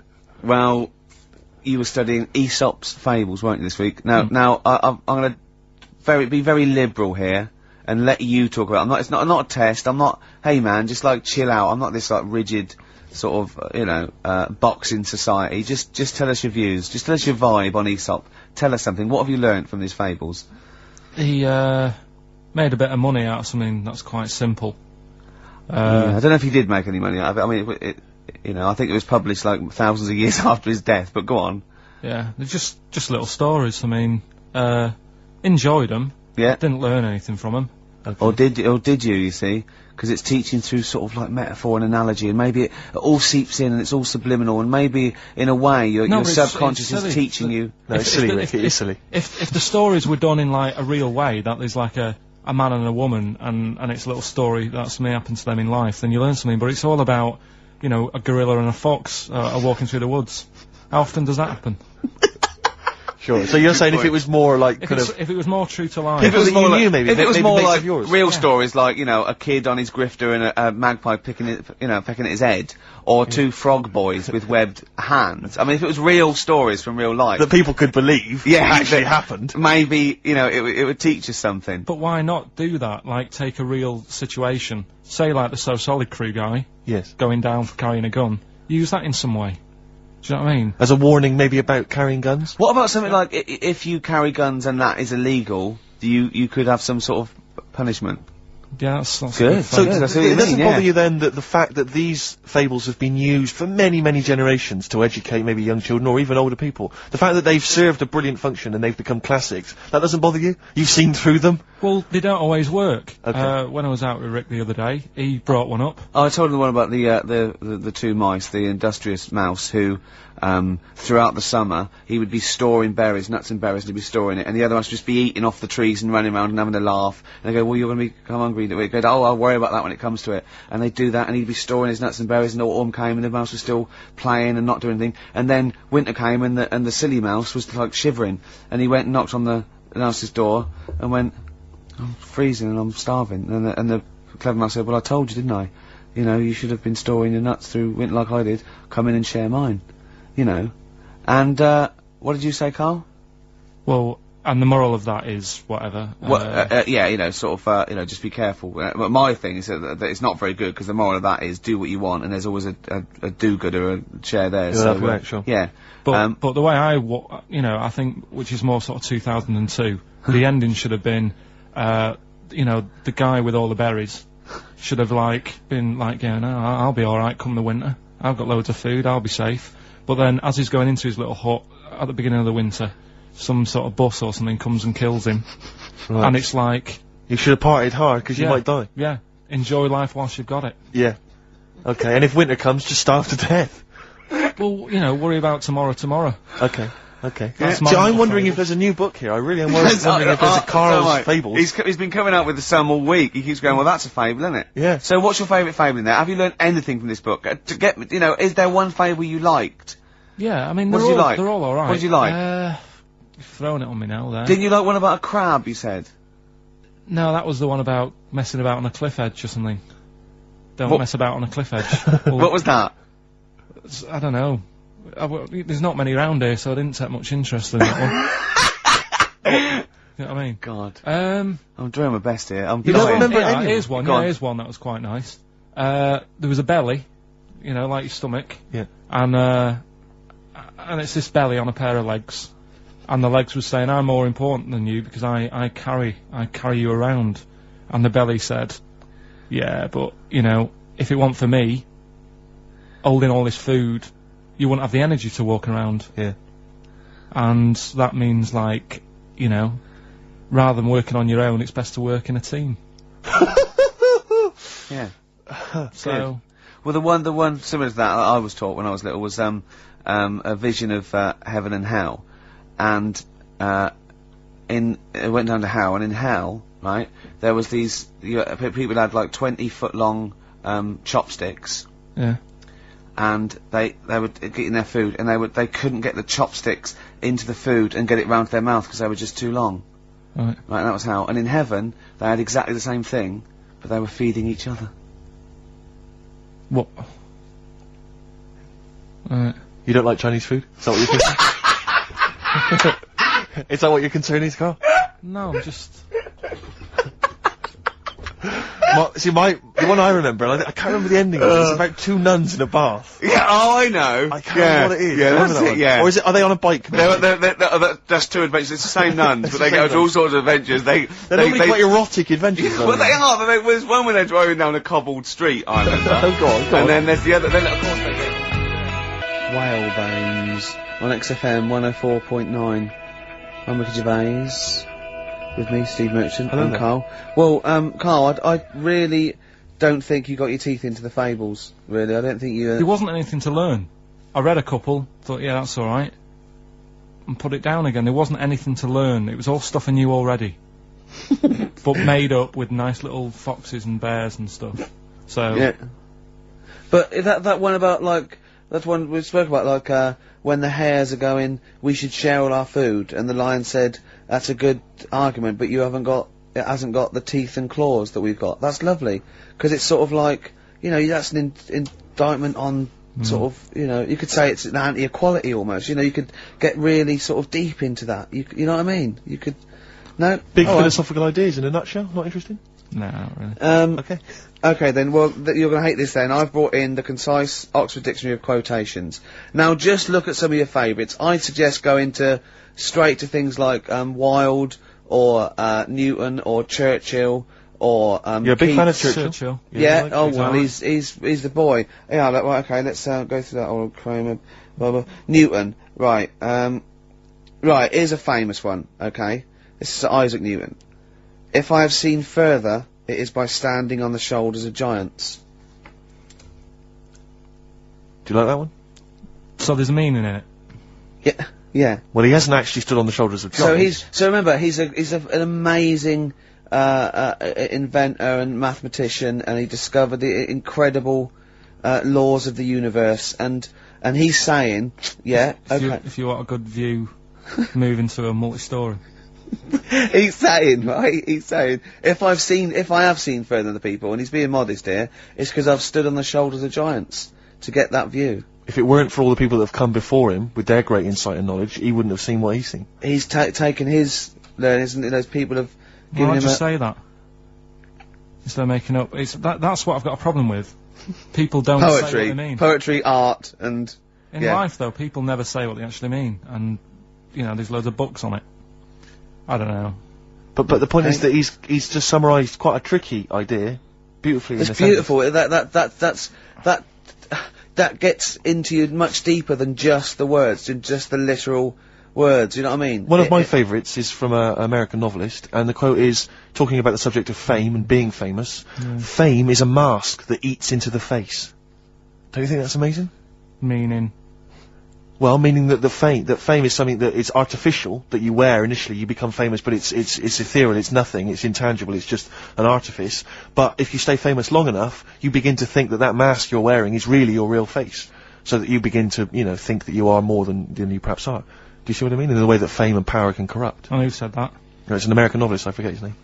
Yeah, it's alright. Yeah, there's something in that. Yeah. What, pick another one, right? Yeah, let's have a look. Bernard Shaw, he's no slouch. I think maybe when you take this book of quotations home, Karl, you should maybe just draw up maybe a list of 3 or 4 of your favourites and tell them next week. I want to do Shaw, Wilde, I look at Shakespeare as well, you know, he's... What, you a fan of Shakespeare? No. Go on, what's your problem with it? Just, the way they speak. I can't follow it. Yeah. Yeah. Do you like West Side Story? It's really old as well. I can't relate to it. It's like years and years ago, isn't it? That's why I like Churchill. Because 1940s. Yeah. Look at this. This is Shaw. Okay. There are 2 tragedies in life. One is not to get your heart's desire. The other is to get it. Again, how would you see that in your little? Well, that's one homework then. I'll mark that. That's your homework. You've got to work that out. You've got to tell me what you think of it. Say again? Don't ask Suzanne. It's there. Right. There are 2 tragedies in life. One is not to get your heart's desire. The other is to get it. Okay? Take that home with you. And we'll be hearing Karl come up with some amazing quotations next week. Yeah, pick out your favourites. Now I'd like to play a song for the lovers while he's thinking. No, I don't think we've got the lovers lined up. Oh, what have we got? Bit of hip-hop. It's hip-hop hooray. Oh, is it? Yeah, everyone's a big fan. I played something from this last week. It's this new album from Nerd, In Search Of. It's been re-recorded by the lads, I don't know why. And anyway, it's particularly good. We played last week Things Are Getting Better. This is the one we have played with in the past, actually. Bobby James. Doves, there goes the fear on XFM 104.9. Well, just read that book anyway. Can I just say, this is one of a beautiful, is Keats, right? What do you think of this? A thing of beauty is a joy forever. Its loveliness increases. It will never pass into nothingness. See, this is just like how it was at school now. The last couple of weeks I've been quite interested in what you've been giving me. Now it's really like... Okay. I really don't care. Now what about this? Now I'm I did philosophy, and philosophy is obviously the quest for knowledge, and look, listen to this though. This is what Keats came out with. Philosophy will clip an angel's wings. Isn't that beautiful? Yeah. Don't be constrained by what's, dream a little, you know what I mean? Just go beyond. I don't agree with it, but it's a lovely bit of poetry. Yes. Yeah? So you're gonna read that for me, are you, Karl? Yeah? Yeah. Just pick out 5 of your favourites. Yeah. The ones that mean something to you. And then next week I'll bring you in pictures of animals. Brilliant. Okay? We'll do it. Okay, and some sweets. Rick, I've had a word with some of the top brass here, or they had a word with me in the corridor. If you remember when Did we they started... say, who are you?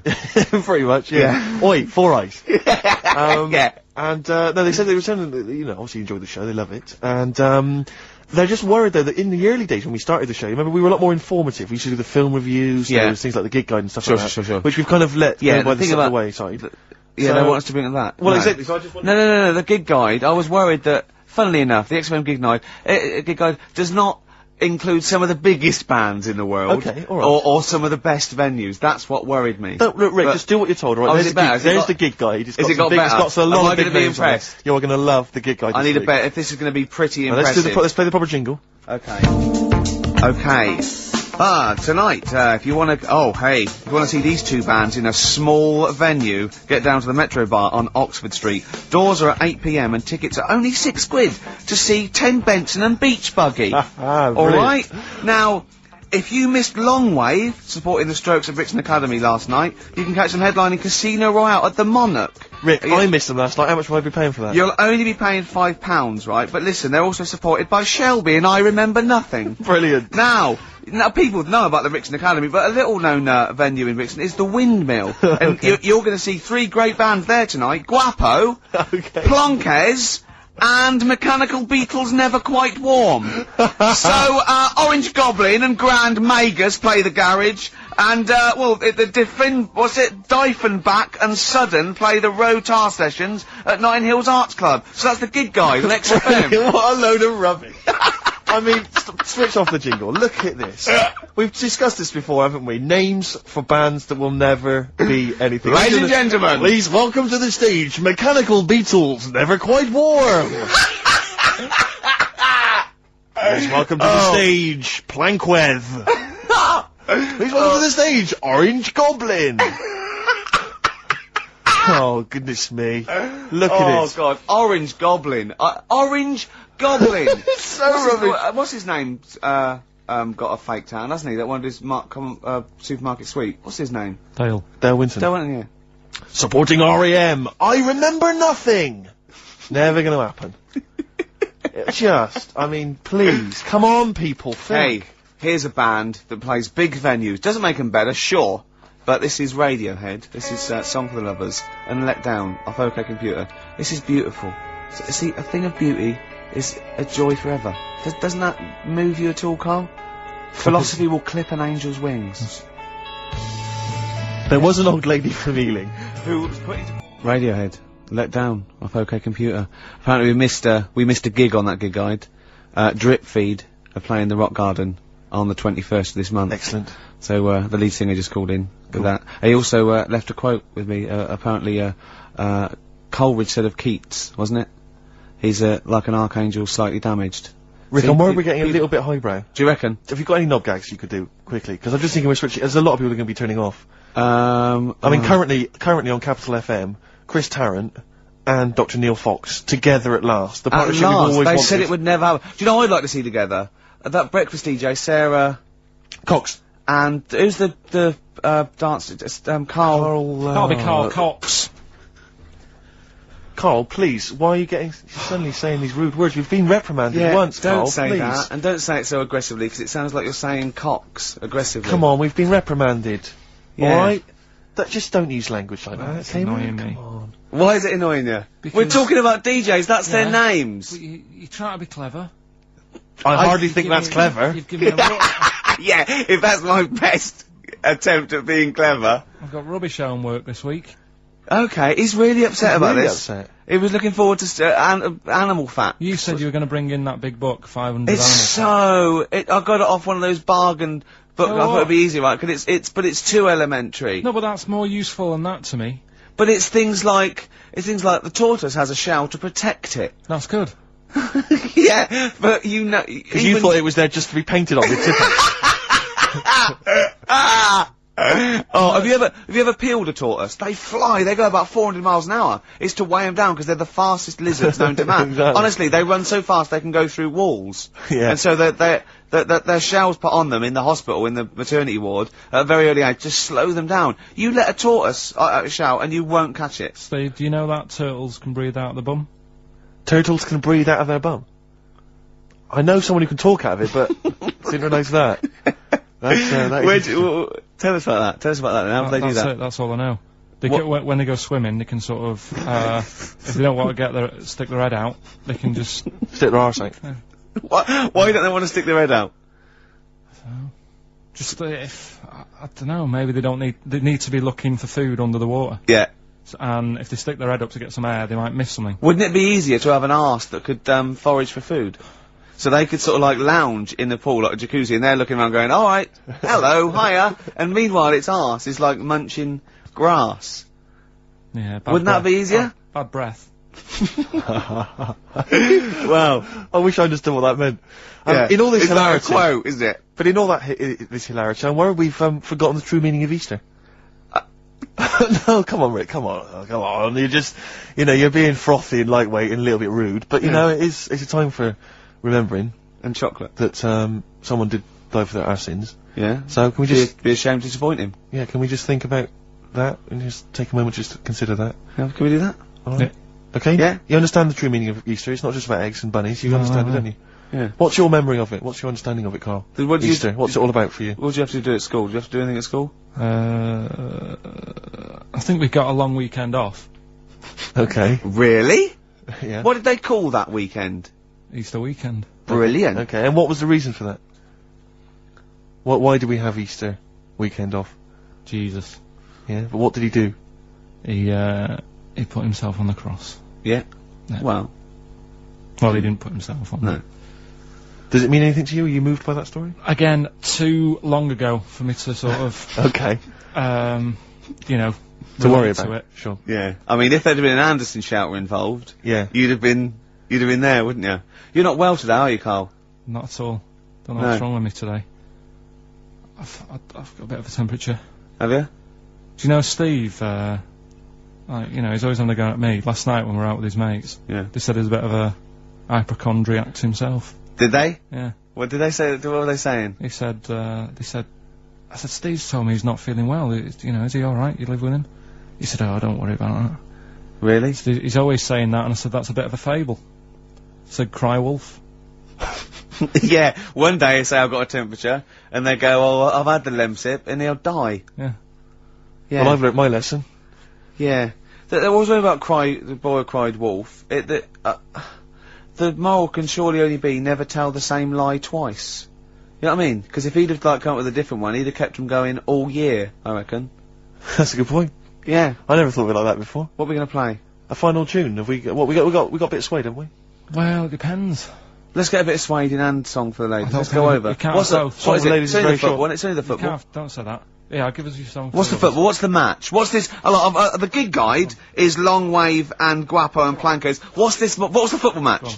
What are the football matches XFM covering? Don't know. What Come song on. would you like? Track 8. So Bolton versus Barnsley. You don't like sport though, do you? A lot of people who do. Huh? A lot of people who do. Right, track 8. What are we going for then? We're going for it's a bit of Stevie Wonder. Yeah. And I think it's quite a short song though, Carl. Are you sure? No, that's cool. Yes, it's cool. okay. You're okay, are you? Yeah. So this is the final song. This lost a lot of energy. This show. This is it. I mean, the first hour and 40 minutes I think was dynamite. I think the last 10 have been flagging. Carl, he was full of life. You know, he was answering the questions and stuff, and now he got fed up. We got fed up with the quotations. He didn't like us mentioning Radio 1 DJs such as Sarah Cox and Karl. Oh, Cox. Yeah, he didn't like that. Sorry, everyone.